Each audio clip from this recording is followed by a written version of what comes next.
qu'on a parlé de l'Allemagne, donc effectivement, c'est comme le problème de... Alors, il y a aussi le problème, si on veut élargir le sujet, avant d'avancer sur des choses plus sérieuses, le fait de parler une même langue, est-ce que ça peut justifier une conquête, finalement? Dans le cas de la... Ils parlent la même langue et ils ont une culture assez proche, les Autrichiens, Oui, enfin, bon... Moi, j'ai discuté avec des Suisses alémaniques et ils m'ont dit, nous on se considère, comme des proches des Allemands, c'est des cousins. Oui. Et les Autrichiens aussi. Les Autrichiens et les Bavarois, ils les considèrent un peu comme des... C'est des catholiques, d'abord c'est des catholiques. Oui, il y a des différences religieuses, mais c'est pas ça, ils les considèrent un peu comme des méridionaux, des germaniques méridionaux. Plus, ils sont côté plus au sud, mais ils les considèrent tous comme des germaniques. Quoi. Oui. Mais c'est vrai que les Suisses alémaniques, ils se sont vraiment germaniques. Hein. Enfin, ceux que j'ai rencontrés, après, peut-être qu'il y en a qui se sentent pas, mais ils se sentent quand même, ils aiment bien pour eux, la culture allemande, c'est la principale, c'est la plus importante, l'ordre et tout. Ils sont d'ailleurs plus ordonnés, plus carrés que les Allemands même. Hein. Même les Allemands, ils sont moins carrés que les Suisses alémaniques, c'est les plus durs. Hein. Les Zurichois. Ouais, je crois que c'est ça. Les sont Lucernois. en retard. Hein. J'ai eu affaire à eux, et le gars, il m'avait dit, ouais, en France, il m'a dit, est-ce que je parlais un peu avec lui, il m'a dit, ouais, il y a que des voleurs chez vous, là, parce que le mec, il a fait survoler ses affaires. On tombe dans le problème du décalogue.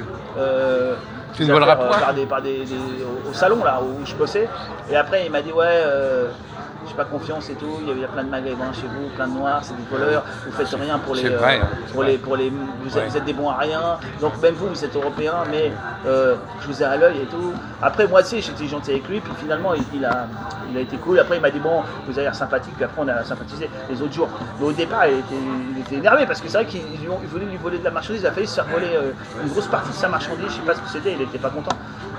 Et nous, on peut rien y faire, hein, parce qu'en fait, c'est lui qui est responsable de sa marchandise. Et il dit qu'en Allemagne, c'est pas comme ça. Il y a la police dans les... Ici, c'est le bordel, en fait, c'est le bordel. Et là-bas, c'est pas comme ça. Il y a la police en vert, là, les Bopos, la police allemande, là, actuelle. Ils tournent quand il y a des salons en Suisse, en Allemagne, et il n'y a pas de... C'est eux qui font la sécurité. Il y a des agents de sécurité qui sont là pour les portes et tout, ou pour les stands, mais c'est la police qui vient. Quand il y a un problème, ils te mettent une amende. Si par exemple, tu n'as pas l'appareil pour nettoyer, quand tu fais du ponçage ou quand tu fais un truc, tu ponces pas. Hein. Si tu n'aspires pas, tu dégages direct. Alors, par exemple, quand il y a des Français là-bas, comme c'est des bons à rien, ou des Italiens, souvent. Tu traites ta nationalité. Mais parce que c'est la vérité, les Français, les Italiens, les artisans, ils n'ont pas le même truc, ils sont pas prêts, ils font de la merde. Et les mecs, ils leur disent. C'est les meilleurs artisans d'Europe, c'est les Français. Oui, non, mais compagnons. Souvent, souvent, les mecs qui montent les stands, c'est pas la même chose.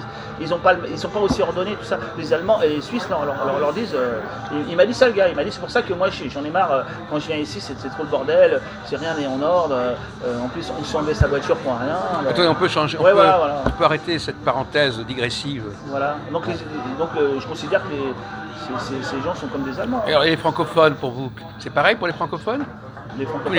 Tous les gens qui parlent français, ils sont pareils Non, il y a des points communs quand même, mais... il y a des pays... Non, après, francophones... Non, mais excuse-moi. Blancs, européens, parce que... Mais ce monsieur... Dans ce cas-là, il y a aussi des germanophones qui sont noirs. Excuse-moi, mais il y a des pays, leur langue officielle, c'est le français. On parlait d'en Europe. Et à peu près, ils se ressemblent. Les francophones, les vrais francophones et les vrais germanophones ont des points communs culturels. Excuse-moi, au Sénégal, leur langue officielle, c'est le français. Oui, non, mais on ne parlait pas des européens. Mais si vous voulez élargir. Mais non, mais vous êtes toujours en train d'avoir une vision étroite. Non, mais la francophonie, c'est pas que la France. Les pays, c'est leur langue officielle, le français. Les Belges, les Français. Mais non, mais c'est vous qui décidez ça comme ça. Mais c'est vous qui décidez ça comme ça. Non, justement. Ils se ressemblent un peu quand même. Le Cameroun.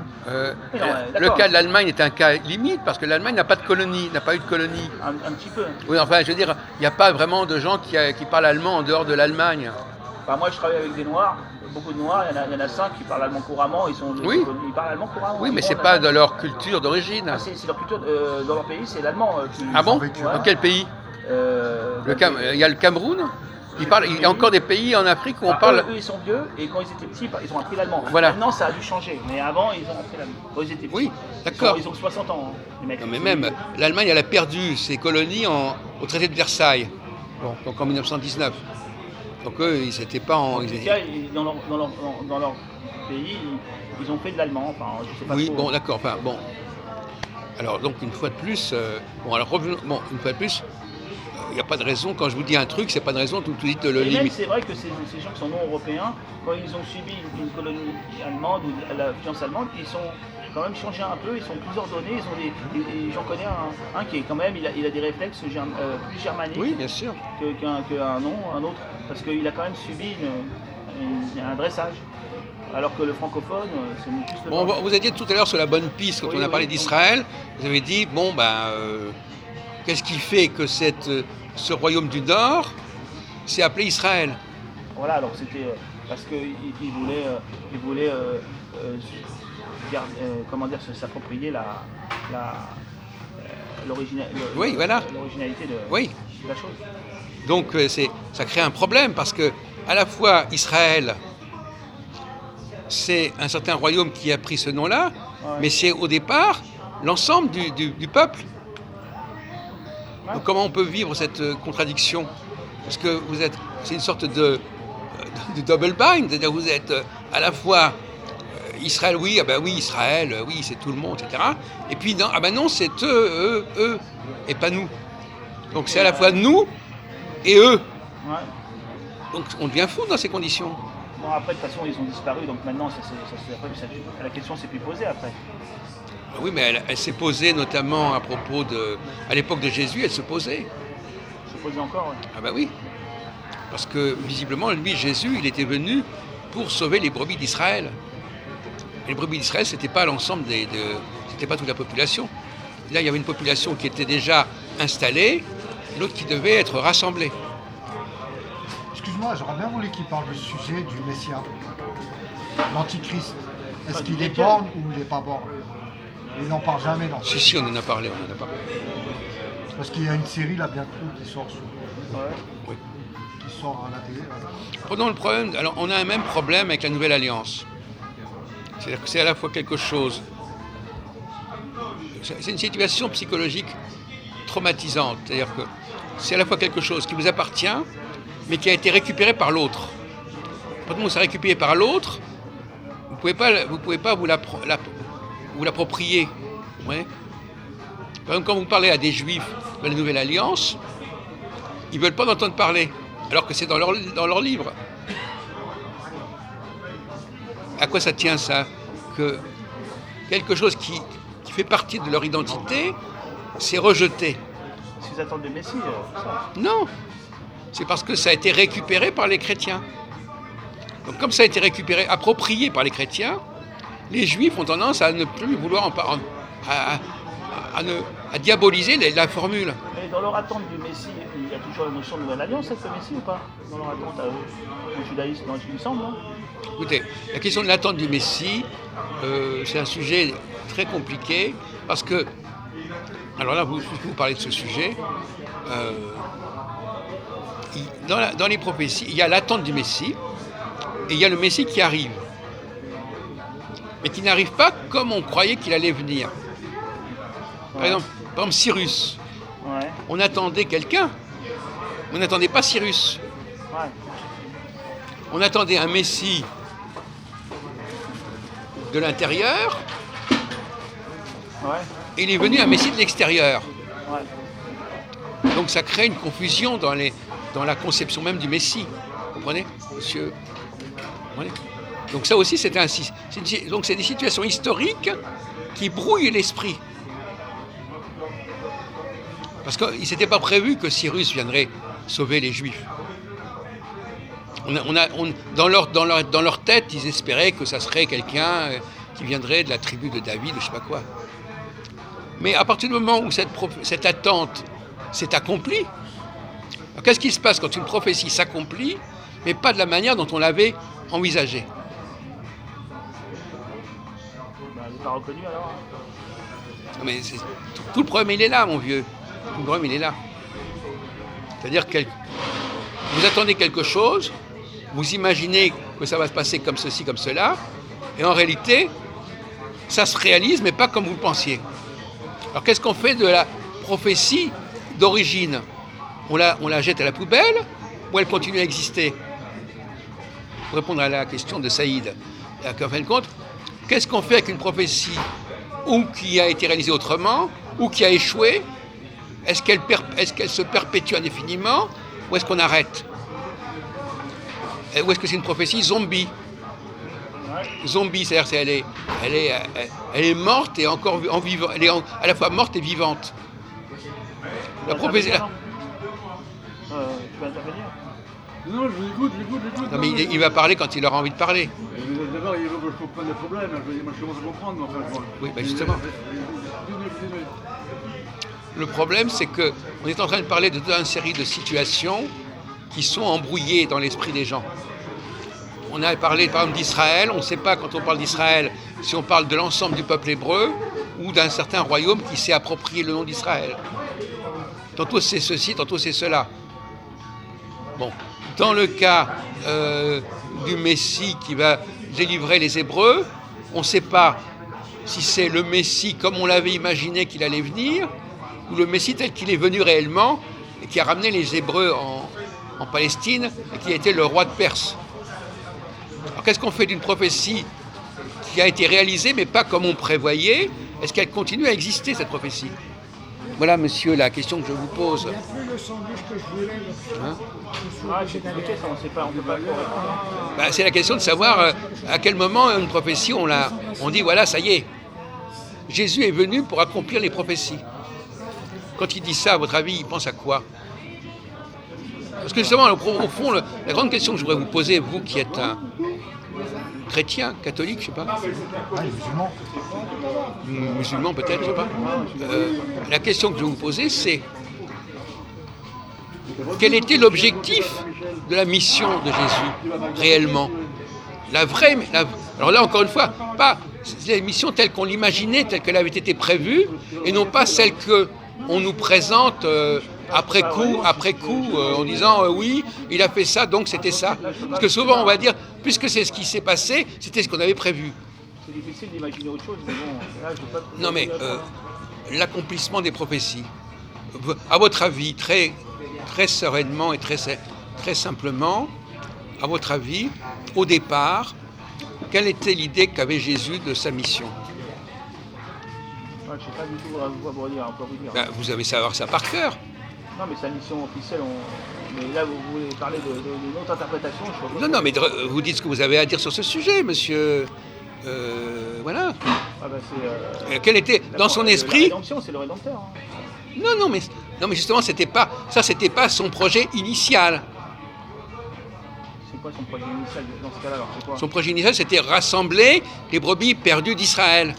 Oui, c'est le Rédempteur d'Israël, c'est le Rédempteur.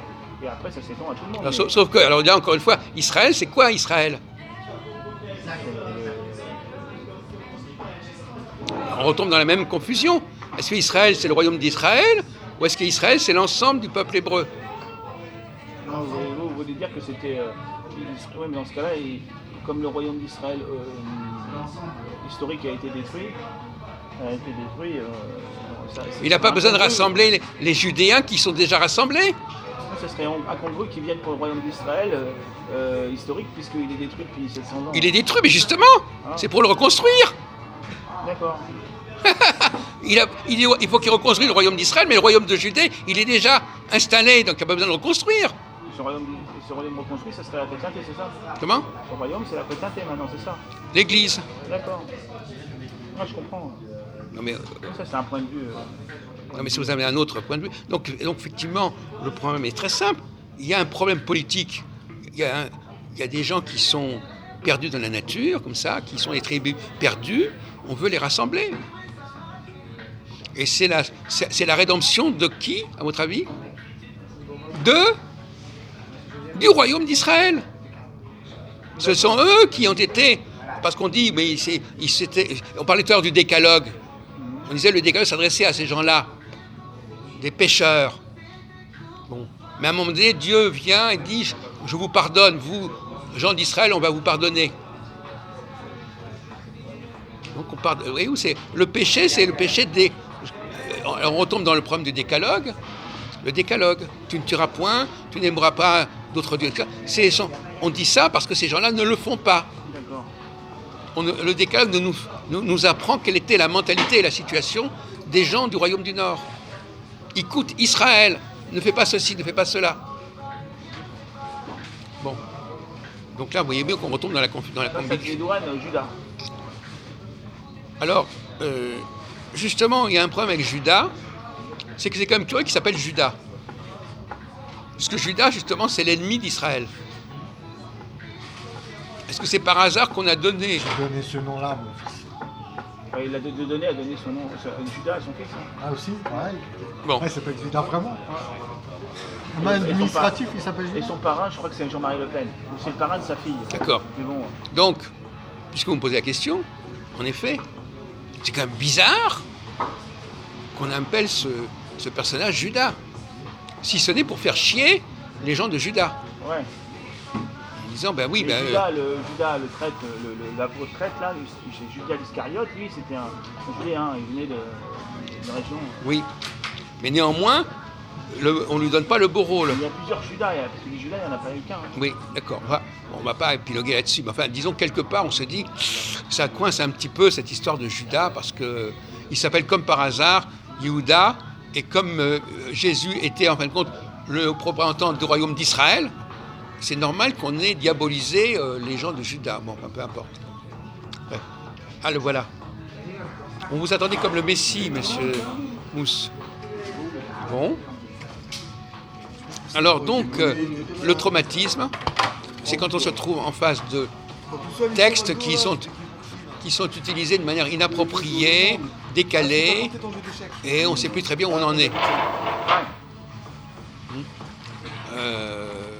Moi-même, par exemple, je reconnais que j'ai parfois été perturbé par ce truc. En tout cas, l'autre jour, par exemple, j'étais dans une réunion juive, j'aurais parlé de la Nouvelle Alliance. Tout de suite, ils ont commencé à dire, mais la Nouvelle Alliance, c'est une histoire de chrétiens, Nouvelle Alliance.